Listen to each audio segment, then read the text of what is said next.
Okay, hello everyone, and welcome to our second masterclass of the spring 2022 semester. If you're here for this event, it is on finding your why with our lovely presenter, Brittany Barnes. So just a quick introduction of myself before I, do the presenter bio and turn it over to Brittany.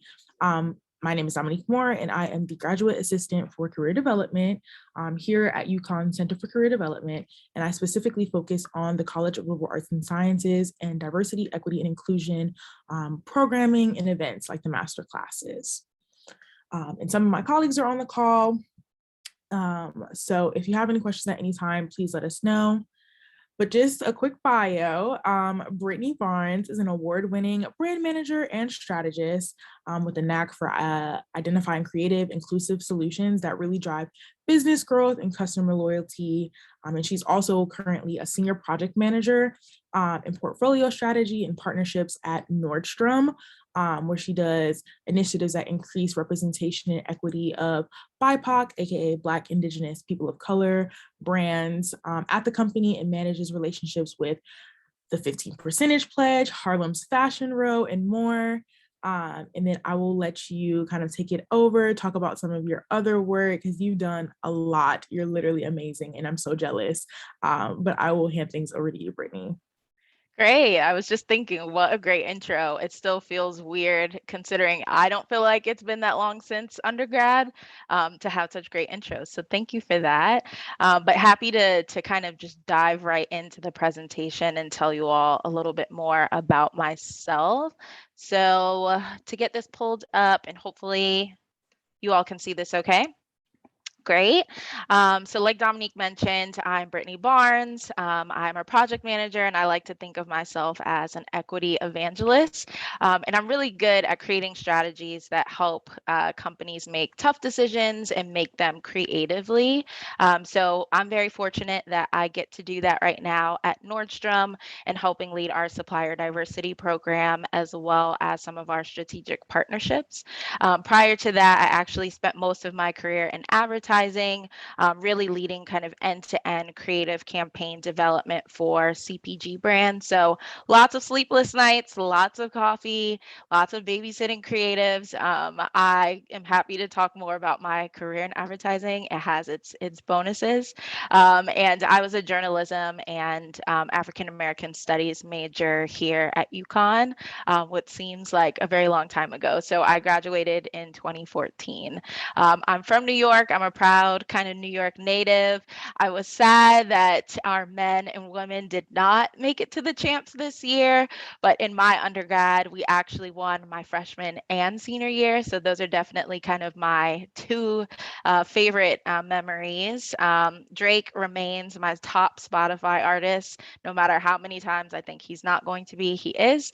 And certainly my most eaten combo at UConn is the grab and go special. I lived off of that senior year. I don't know if it's still a thing. It's not the tastiest, but it definitely is a highlight for me.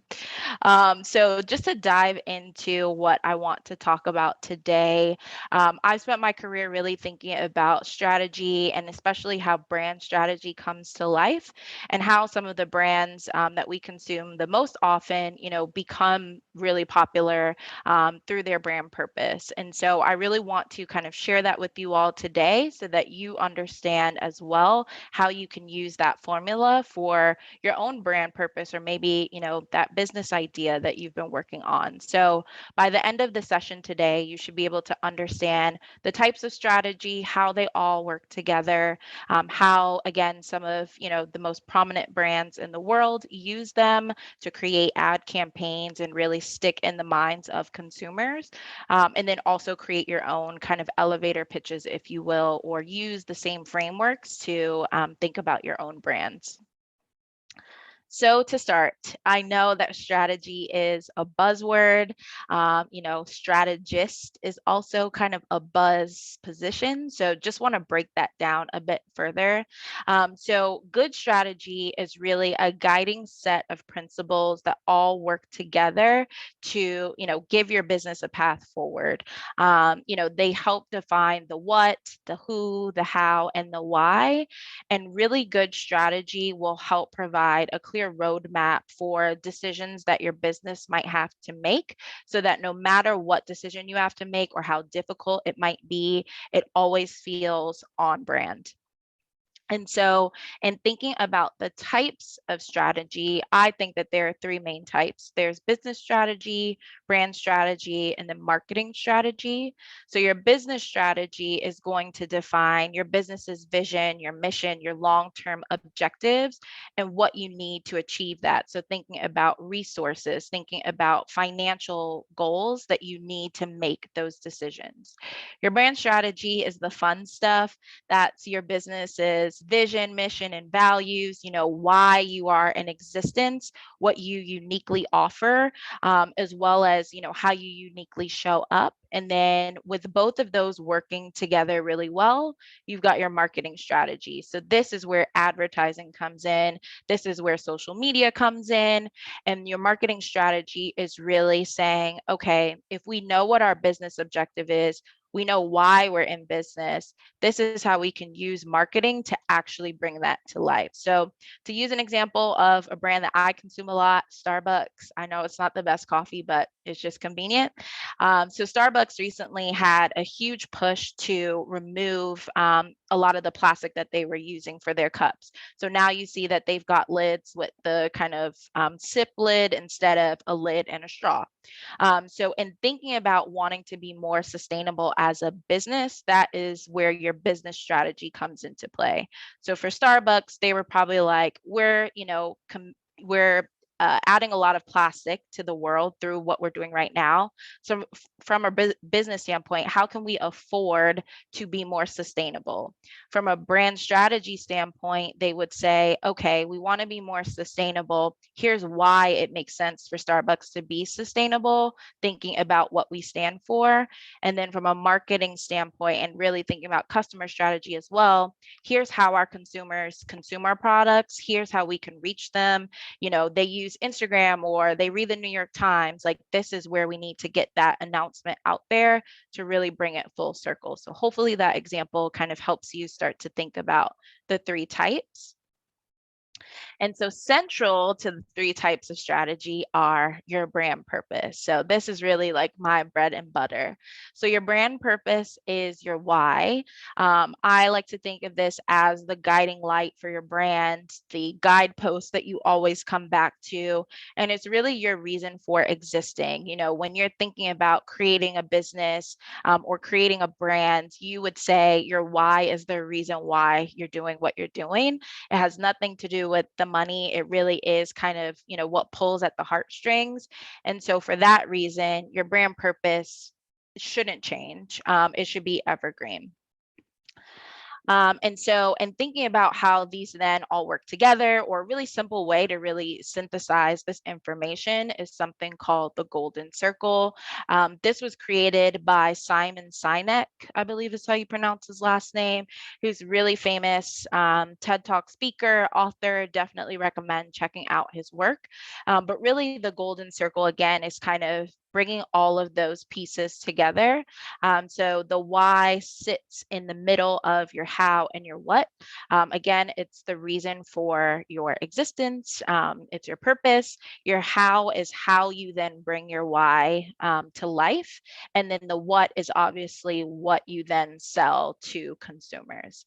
So that is a very quick kind of overview of the three types of strategy, what the kind of different pieces are. And I should also mention that something that you all might hear very frequently is, a mission statement or your brand purpose, your brand values. So your how is your brand mission, your why is your brand purpose. And then in thinking about values, I would say they kind of sit in between the two. You could argue that, that's also kind of your how, but that's kind of like the gist of it. So that, again, very quick overview of how they all work together. Hopefully that all makes sense as a crash course, but we will go into an exercise that really will help you start to think about how these come to life for some really, popular brands. So I like to think of this again as kind of the secret ingredient or a secret recipe, if you will. I picked 3 brands that I think are not only like obviously very visible, but that I think do kind of the best job at bringing their brand purpose to life. So what I'd love for us to do, and feel free to kind of drop things in the chat, is we're going to take each brand and think about their golden circle and how that comes to life for them. So starting off with Apple, I'd love for you all to just pop in the chat. What does Apple sell?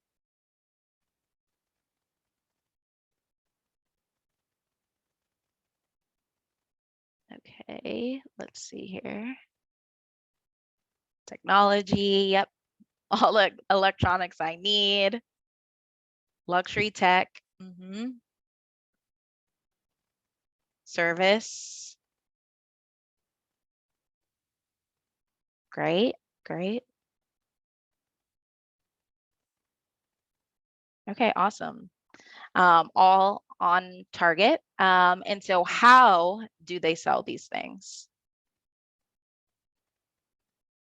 And I know some, I think Darlene, you mentioned service. So thinking about that, how does Apple bring us the technology that they sell or the accessories that they sell?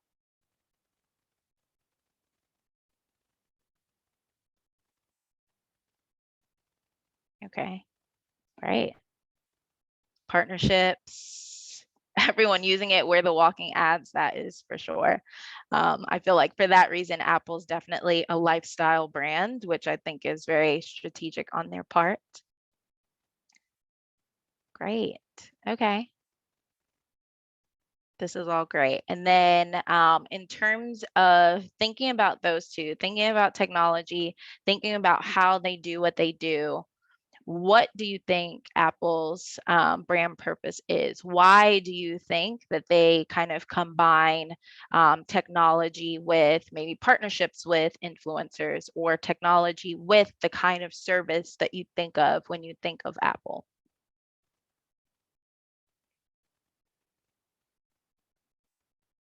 Connecting people, yep. Ease of communication, yep. These are great. Okay. I feel like you all have picked it up really quickly. So now I'm going to show you what Apple's actual brand purpose is. Let's see. Okay, so Apple's brand purpose is that they exist to create products that enrich people's daily lives. So this certainly came up in the answers that you all surfaced. And I think this feels really true for Apple. Not only do all the products that they create kind of enrich our lives, right? Like thinking about AirPods, it makes listening to things a lot easier. It makes it convenient. That in itself, allows you to be seamless in maybe other things that you're doing, and thinking about how seamless all their products work together and the intentionality behind that, right? So if you think about this as their brand purpose, every decision that they then make about the technology that they come out with, the in-store experience down to the packaging, when you use this as kind of the central model for that, it all works together, right? Like I think we can all think of our Apple experiences, and no matter what store you go to, I'm sure we would feel like they were pretty similar, which is what I think is a really good sign that your brand purpose is strong and that you use that to guide you. So now moving on to Target, I will say that I think what Target has done is amazing. They, from where I sit in terms of my day to day at Nordstrom, they're kind of a thorn in my side because they do such a good job and I want to beat them. But in thinking about what Target sells, I'm sure we all are guilty of spending too much money at Target. What would you say that Target sells? My lifestyle, everything, consumer goods. Great. Okay. Technology. I'm a big fan of the collaborations that they've done with designers. So that's another big one. Clothes, food for sure. Okay. And thinking about how they do this, how do they, yes, Fenty Beauty now with Ulta, which again, just really smart business move. But in thinking about how they do what they do, what comes to mind? How is Target able to get you to spend probably way more than what you budgeted for when you go in their stores, but then also, get things that you didn't even need when you go. So how do they do what they do? Partnerships, product placement, yep, displays. Yep, exactly. They know we want to be bougie. Agreed. The illusion of deals. That's a good one. That is a good one. Okay, great. Um, Collaboration. Yes, they do an amazing job with highlighting communities for sure. In all communities, really. Seasonal products. Yep. Okay, great. And so thinking about those two, thinking about all the things that Target sells, thinking about all the ways that they sell them, what do you think Target's why is likely to be? Why is Target in existence? Why do they do such a good job of selling all the things that they sell?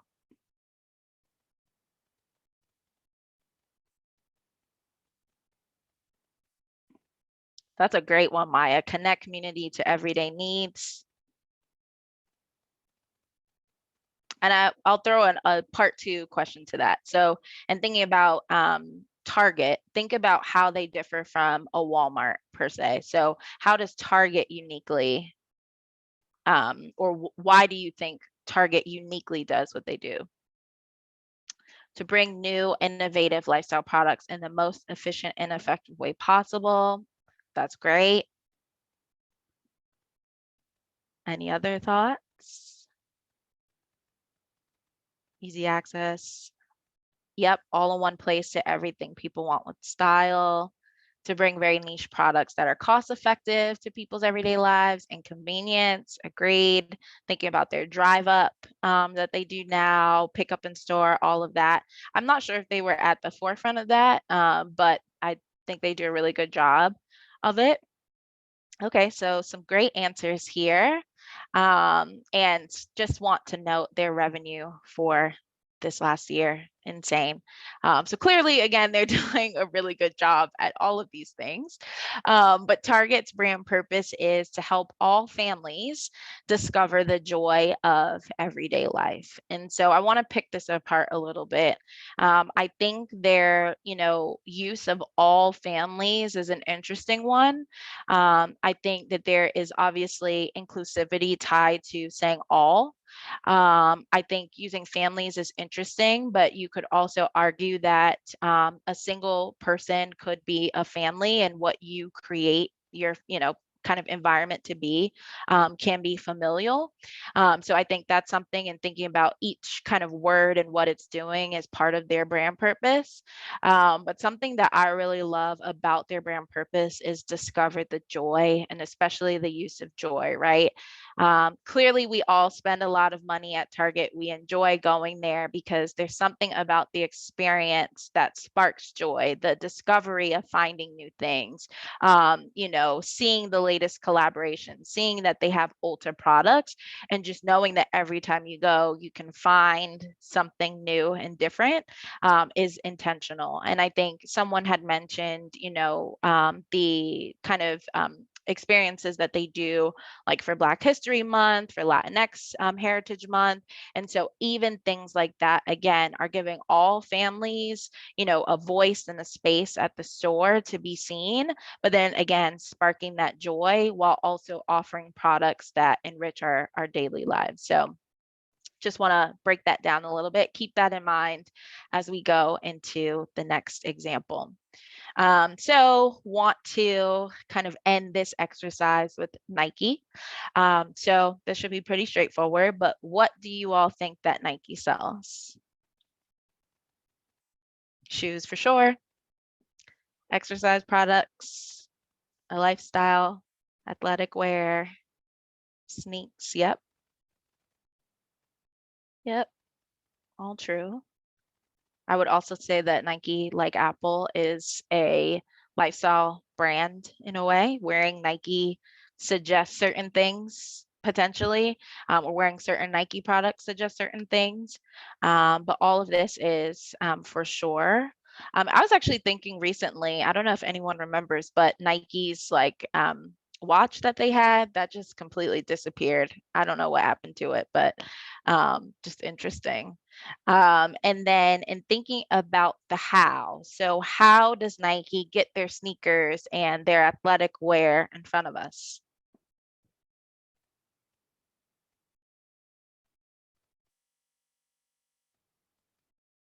That's a good one. Just do it. They encourage people and try to allow us to tap into our potential, popular phrases that we recognize, social media, sponsorship, celebrity endorsements, for sure, partnerships with athletes, commercials, exactly. Yep, they are very heavy on the money that they spend for marketing. I'm pretty sure their marketing budget is in the billions. So just there's a reason why you're seeing their commercials everywhere, their social media everywhere. Um, and I wanted to go back to something that I saw. Just scrolling up. Popular phrases that we recognize. So, Margot, this is something that you mentioned. So, it's interesting because, when thinking about a tagline, you want something that aligns with your brand purpose, but is catchy. And again, feels evergreen. So I think it's really interesting that you call that out because that is another way and a quick kind of reminder, if you will, to remind people of what you stand for without having to put your brand purpose on every single piece of marketing. So that is very intentional that they do that and that just do it is theirs. And so lastly, why do we think that Nike does what they do? Why do they spend $1 billion on marketing? Why do they partner with certain celebrities or certain athletes, I should say? What would you think that Nike's brand purpose is? Encourage a healthy lifestyle for all, for sure.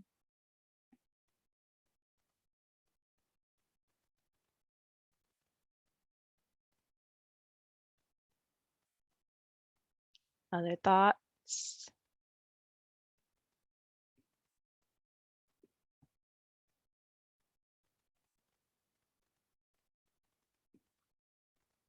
They encourage everyday people by allowing us to be on the same level of major athletes.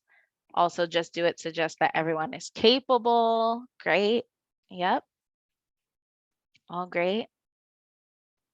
Okay. Well, you all pretty much hit the nail on the head. Their brand purpose is to bring inspiration and innovation to every athlete in the world. So I want to stress the every athlete piece.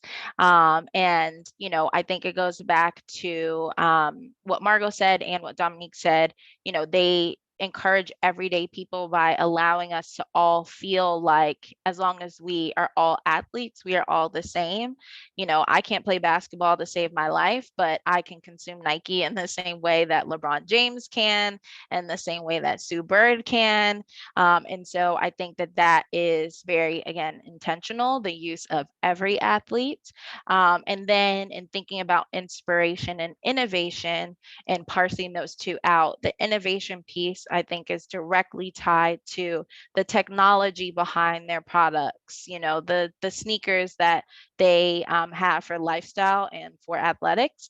And then the inspiration piece, I think, is directly tied to who they choose to partner with, right? Like the fact that they do certain deals or they do deals with certain athletes versus others and thinking about who brings that inspiration forward.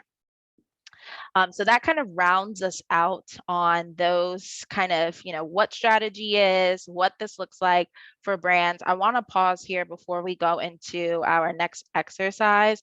Any questions on anything that I've shared thus far? No? Okay, great. We will keep moving along then. So I want to spend, a decent amount of time today on kind of combining the things that we've learned thus far and thinking about a very visible, a very kind of divisive case study, and that is Nike's partnership with Colin Kaepernick. And I think this is a great example of testing your brand purpose and thinking about, making decisions on, what your brand stands for, how your brand purpose flexes maybe as the world changes, and again, just making difficult decisions. So what I'm going to do is I'm going to come out of screen share and share straight from YouTube because I think it'll be easier and allow me to put some subtitles on it. So just give me a second. Okay. All right. And Let's see.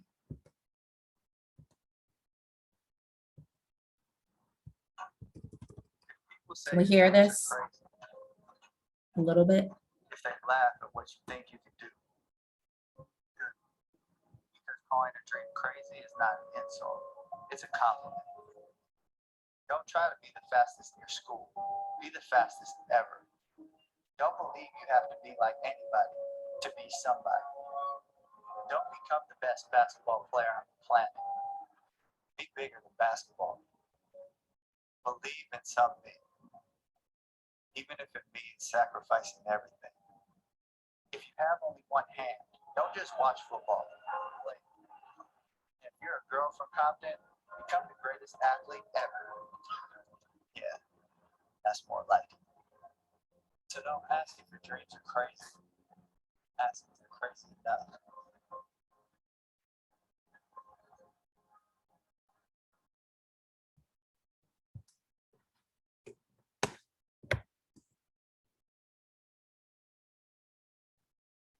so I can drop the link to the video in here, just in thinking about the exercise that we will do. Um, but really, what I want to use the case study for today is to think about, the decisions that Nike had to make in deciding to partner with Colin Kaepernick. And can you all see this okay? See my screen again? Okay, perfect. And so just to give you all some more context, in 2018, Nike unveiled the 30th anniversary or iteration of their Just Do It campaign. So each year they do a different one with like a different tagline that ladders back up to Just Do It and their brand purpose. And this one was called Dream Crazy. And so when it was unveiled that Colin Kaepernick was the face of this and that they would go on to do a collaboration, it obviously sparked a lot of commentary, a lot of upset for people who felt like Nike was endorsing Colin's message or his stances. And so, what I'd like us to spend today on is in thinking about Nike's brand purpose, and I've got it reiterated here. Do we feel that the endorsement of Kaepernick, and in thinking about the campaign video I just showed in specific, do we think that the endorsement of him and the choice of him as a spokesperson strategically aligned with their brand purpose? So I'd love for you all to take some time to think about it. Maybe what we'll do is, considering we have a smaller group, is just give everyone the time to watch the video again and think about this. And then I'd love to just have an open conversation. There is no right answer. I really want to hear what you all think. And we'll kind of dive into your answers. So I think we're doing pretty good on time. Maybe we give everyone 6 to 8 minutes. I don't know. brand purpose and the purposes that we went through previously, something that companies will do once they've got their brand purpose kind of fine-tuned is then say, we're going to create a framework that then kind of narrows down our what, our why, and our how into very kind of easy to digest pillars that then inform, the business decisions that we make, the teams that we have, the people that we hire. So this is something that will not live externally for the most part. You might see on companies' websites that they'll have like a customer facing spin on it. But for the most part, this is something that, let's say you get a job at Google, you would then, as an employee, kind of get access to whatever that is, what your role as an employee is, and bringing that to life. So I took a stab at building this out for Nike. So I want to go through what each of these mean. So the we believe statement is the brand purpose. So again, you see their brand purpose up at the top. The which means are the values that you then as a company take or believe in that then brings your brand purpose to life. So these are actually Nike's brand values, but the language I took a stab at creating. So their values are leadership, coaching, driving, and inspiring, all of which feels very authentic to them in just the conversations that we've had today. And then in result, and so those are the actions that Nike takes to then bring their values and their purpose to life. So this I really love to use. I've done this a lot at Nordstrom just to get kind of your head wrapped around an easier way to break down strategy. And this is something that we'll come back to in a few slides, but just want to give you an idea of what this looks like for most companies. And actually, when I worked in advertising, we would do this exercise with brands that we were onboarding because you'd be surprised. A lot of times brands, they might have a brand purpose or they have one, but it doesn't really feel authentic. And so this kind of framework comes up a lot. And so what I want to go into next is really giving a quick overview of diversity, equity, and inclusion, just knowing that this is kind of what I work on day to day. It's also definitely a buzz topic, if you will. And I just want to make sure that we all understand what the words mean and why they matter. Again, they're buzzwords, but I feel like a lot of times they are used incorrectly, especially in thinking about diverse and diversity. And so diversity is the unique ways in which people differ, your different identities, kind of how you uniquely show up. And so I find that a lot of times people use diverse interchangeably with Black, with Latinx, with LGBTQ, and that is not correct. And what that does is it others, those groups by saying they're diverse in relation to whiteness. And so we have to be careful in how we use that word. But really, anyone can be diverse. It's more so about the makeup of a group or the makeup of, different things and how they work together. So just want to be clear on that. I chose to use equity here instead of equality because really, equality is just providing kind of the same for everyone, whereas equity really gets at the heart of, kind of systemic barriers and inequities to then resolve them. So I think of equity as, or the difference between equity and equality is, we can all go to the doctor, and equality is we all get the same medication regardless of the different symptoms or things that we're experiencing. Whereas equity is saying, Brittany uniquely has these symptoms, so she gets this unique prescription versus, Dominique might get this prescription instead. So that's how we should think about equity. And that's really, again, in thinking about, I call myself like an equity evangelist, is just, I think that for real change to happen, equity is really the solution. So it's tailored support, treatment, or opportunity that then yields equality. And then inclusion is fostering an environment where everyone is included and treated fairly and equally. And all three of these are working together yield belonging. So at Nordstrom, the way our team is structured is that we actually think about things as diversity, inclusion, and belonging. And so, that equity piece is kind of the overarching umbrella, if you will, or really what we're all kind of working towards. And so belonging is the experience of being seen, known, heard, and valued, and the result of creating a safe space. So again, just wanted to paint the picture so that we all know what the buzzwords mean, how they work together, and how we can use them.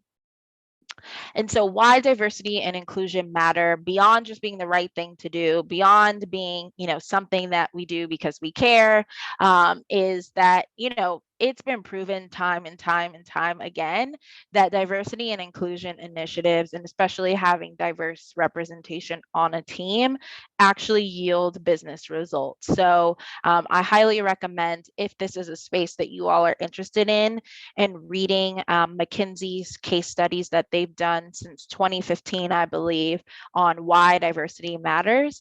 It's a really, deep dive on different groups and different diverse identifiers, and they're really kind of the golden example, if you will, of this kind of research. And so some of the kind of key takeaways are, they found that the greater the representation, the higher the likelihood of outperformance. Companies with more than 30% women executives, or those identifying as women, were more likely to outperform companies where this percentage range from 10 to 30. In the US, there is a linear relationship between racial and ethnic diversity at a company and better financial performance. So it's not just nice or trendy to have, a certain group represented on your team because that's what's being talked about. It actually results in financial performance and financial growth. And then just the, last statistic from the report is no industry or company is in the top quartile on both ethnic and racial diversity, or excuse me, on gender and ethnic/racial diversity. So the, kind of business landscape, if you will, has a long way to go.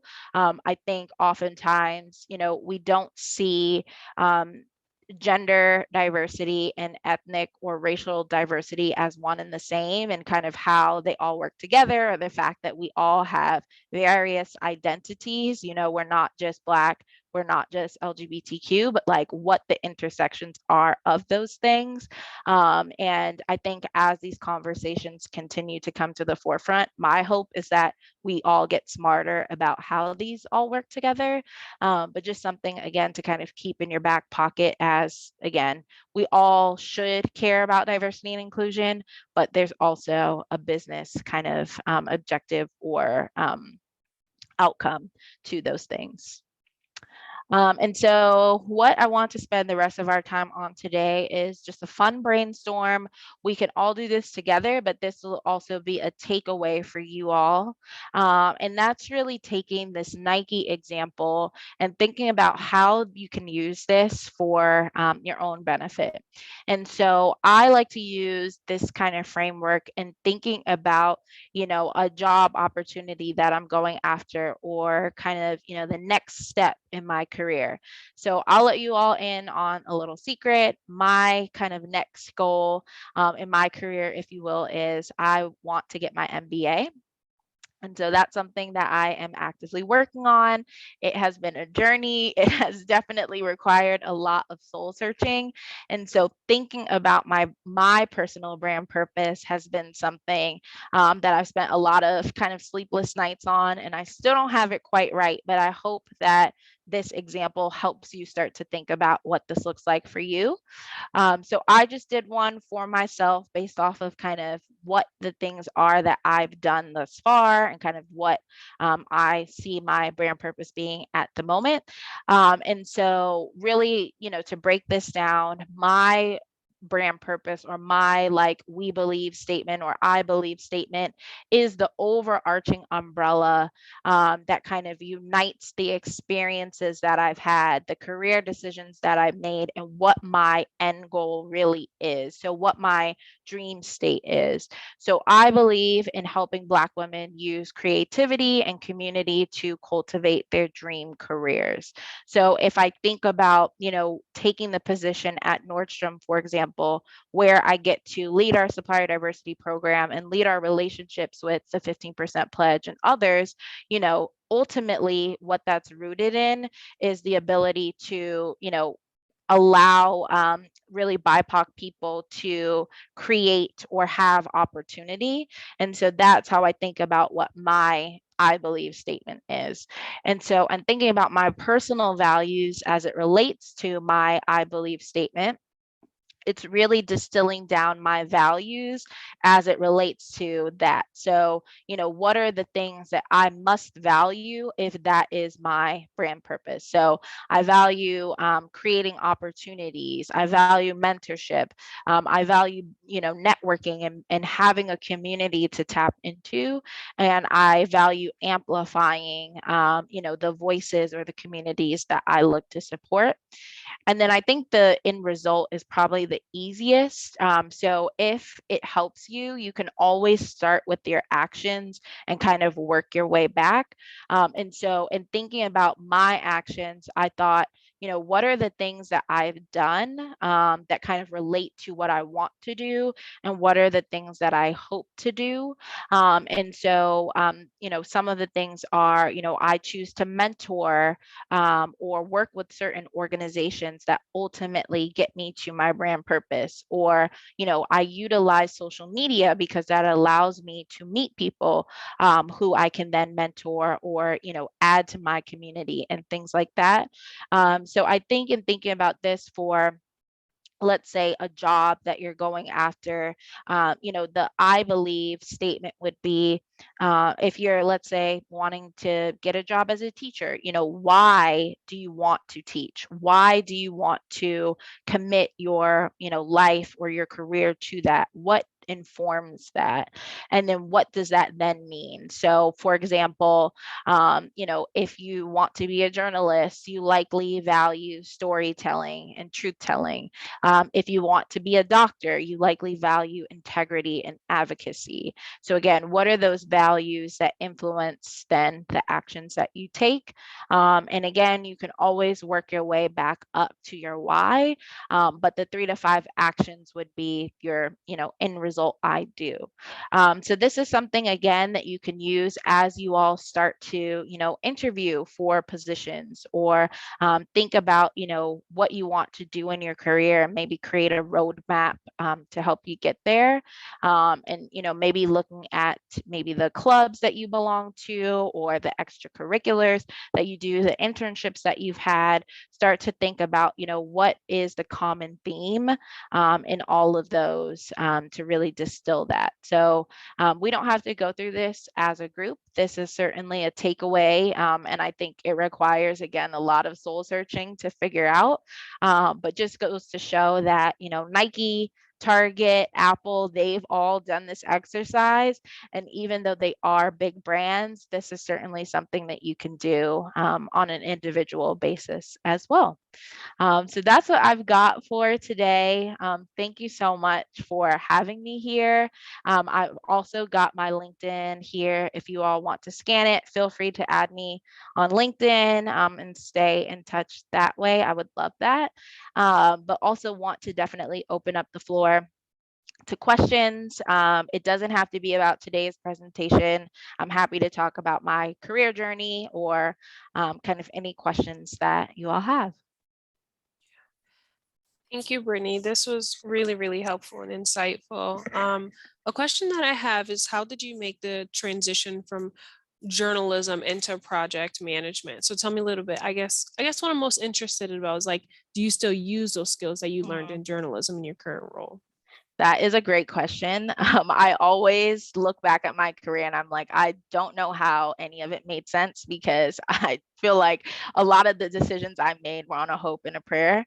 But you know, as an undergrad, I wanted to be on TV. That was like my end goal. That was what I'd always wanted to do. I wanted to be an entertainment journalist. And I think, you know, what I found was I really struggled once I graduated in finding a career. And so I started to think about what are the things that I enjoy about journalism. I love to write. I enjoy public speaking. I like to build relationships with people. I'm pretty organized in terms of like managing my day to day. And so what I would say to answer your question is I started to think about like the tactical skills that I'd learned through journalism, and then how that was relevant to careers other than what I thought. And so that's always my advice is thinking about, you know, the tactical skills that you have, think about the transferable skills that you have, and really start to look at career options that way. Because really, ultimately, titles don't matter. It's like what the day to day entails. But I think being a project manager has so much to do with not only being organized and being able to manage your time well, but then also being able to connect with people, to relay information in a way that is, you know, that makes sense, that is clear and concise, which has everything to do with journalism. And you know, just being able to articulate things, I think to others, no matter who the group is. So I would say that's kind of how I managed to make the leap. We did get a question in like the private chat, and someone asked, like, in your opinion, how does one stay authentic to themselves while also working with different brands, whose like missions may not necessarily align fully, but really getting back into that like authenticity piece? Yeah, I think that's a great question. I would say at this point in my career, something that's really important to me is before I make the decision to work somewhere, I think, does this align with like what I value and where I want to be? In the past, I'll be honest, I've worked places that did not value diversity and inclusion, did not care about creating safe spaces for me to authentically be myself.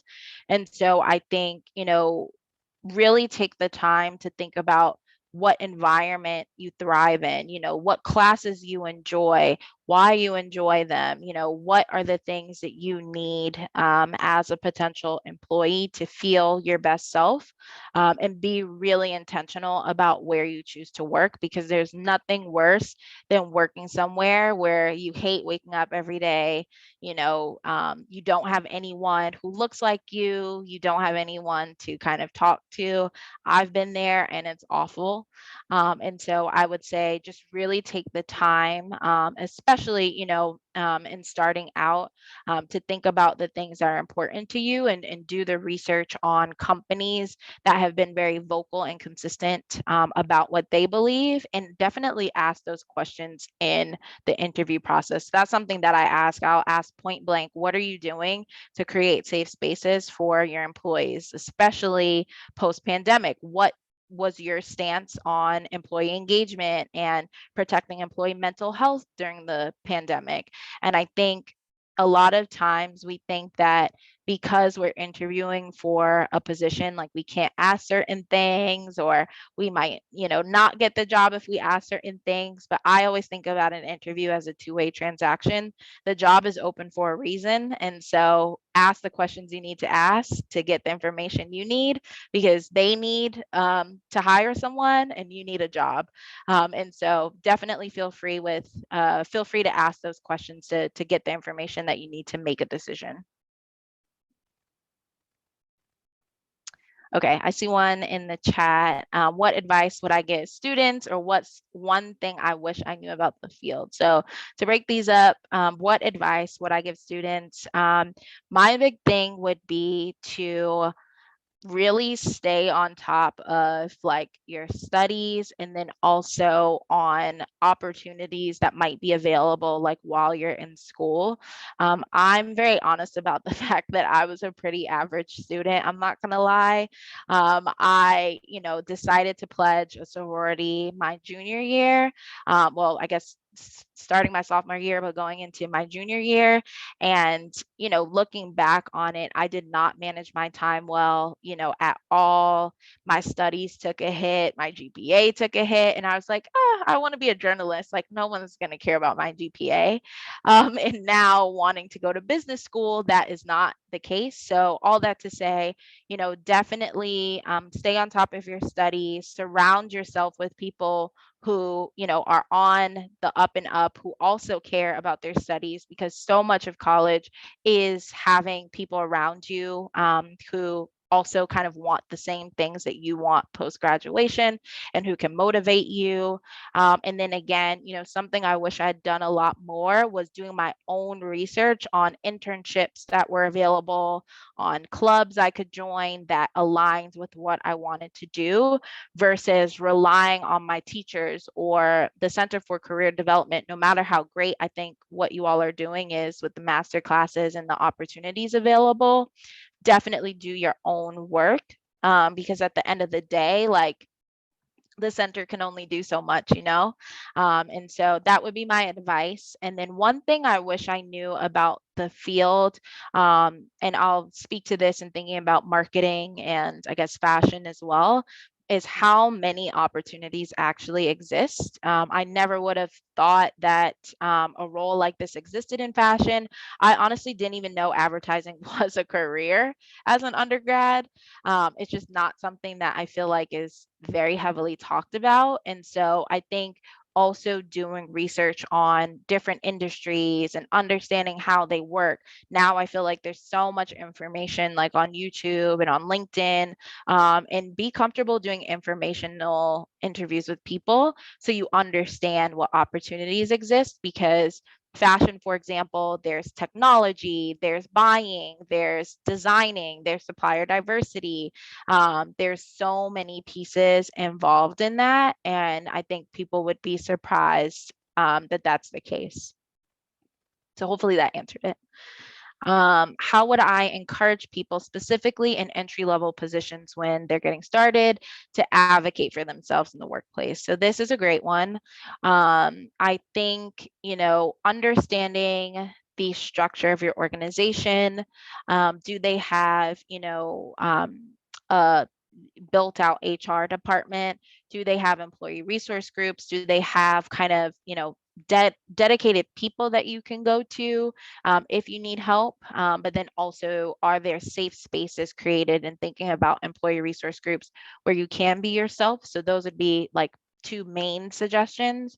But I also think, standing firm and not working places that don't align with your beliefs, and being okay with walking away potentially from that once you realize that, which is why that upfront research is so important. And so, when at the company I worked at before Nordstrom was a large advertising agency, they did not have an HR department. They had never done anything for diversity and inclusion. And I realized that, and I was like, something's got to change. And I think you'd be surprised, no matter where you go, how open companies can be to you being a change maker, no matter what position you're in, right? I think having firm beliefs, and being able to say, I've done this research on how this would better my life, the life of my peers, the business growth, and being able to bring that forward, companies will usually be receptive to. So I think being okay with, taking a stand if you're not getting the kind of treatment that you want or need, being vocal about what the things are that you do need. And then also, again, just doing that upfront research in the beginning so that you're not working anywhere that ultimately, you don't see yourself being happy at.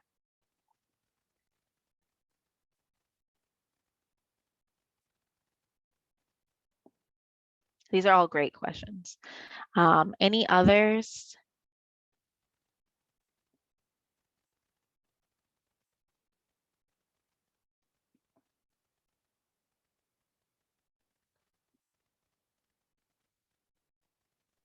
Well, that's Okay. okay if not. Yeah.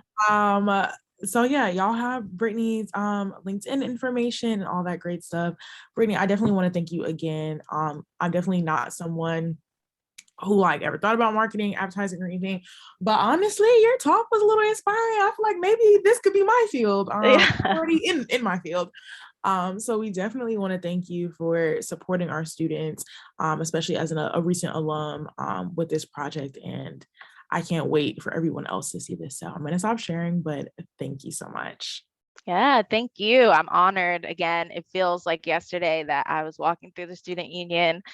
So I'm just really grateful to be here with you all today to share a little bit about my world. And again, if you do have questions that you didn't feel comfortable putting in the chat, feel free to reach out on LinkedIn. I'm more than happy to answer any questions, do an informational interview. So feel free to do that.